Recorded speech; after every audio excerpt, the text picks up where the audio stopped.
Hello, Flor. Kuya, kumusta kayo ni Emma dyan? Pwede ka bang pumunta dito? Kahit yung first flight lang na available, sige na naman, oh. Ha? Bakit? Ano nangyari? Nasaan ba si Emma? Nay, hindi ko na alam kung anong gagawin ko para lang iparamdam sa kanya na nandito lang ako. Nay, nahihirapan na ako eh. Hindi ko na talaga alam kung anong gagawin ko dyan. Kailangan mo lang talaga ng maraming pangunawa sa kanya. Alam mo, insecure lang talaga si Angelo.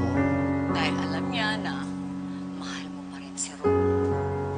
At saka anak, yung nararamdaman ni Angelo ngayon, o hindi ba? Yan din ang naramdaman mo nung nalaman mong may affair si Rome at saka si Georgia? Kaya anak, nasa posisyon ka para higit mo siyang unawain. Nagiging insecure siya, alam mo na, at saka nagdududa siya. Talagang ganun. Salamat, Nay. Sana nandito kayo para may napaghihingahan ako ng sama ng loob.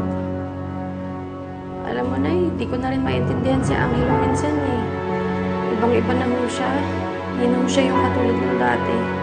Anak, maging patient ka ha. Huwag ka mag-alala. Babalik din yung dating Angelo. Nay, sandali lang ho ah. Yun. Emma? Ano yun?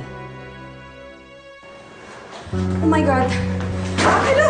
Ano nangyari sa'yo? Ano ginawa mo? Wala. Sinubukan kong tumayo eh, pero hindi ko pa pala kaya.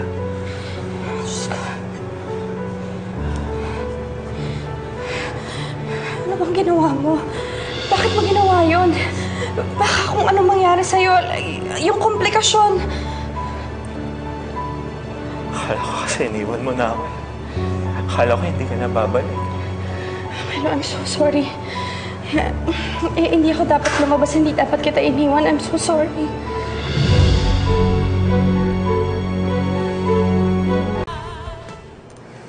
Lumabas lang naman ako kasi I needed some space. I'm sorry, hindi kita dapat iniwan. I'm sorry din kung nasigawan kita. Kalimutan mo na yun. Emma, I don't want you to feel burdened with me. How can I make it up to you? Huwag na lang natin pag-usapan si Ron. Huwag na natin siyang banggitin. Sige, simula ngayon magpapakabait na ako.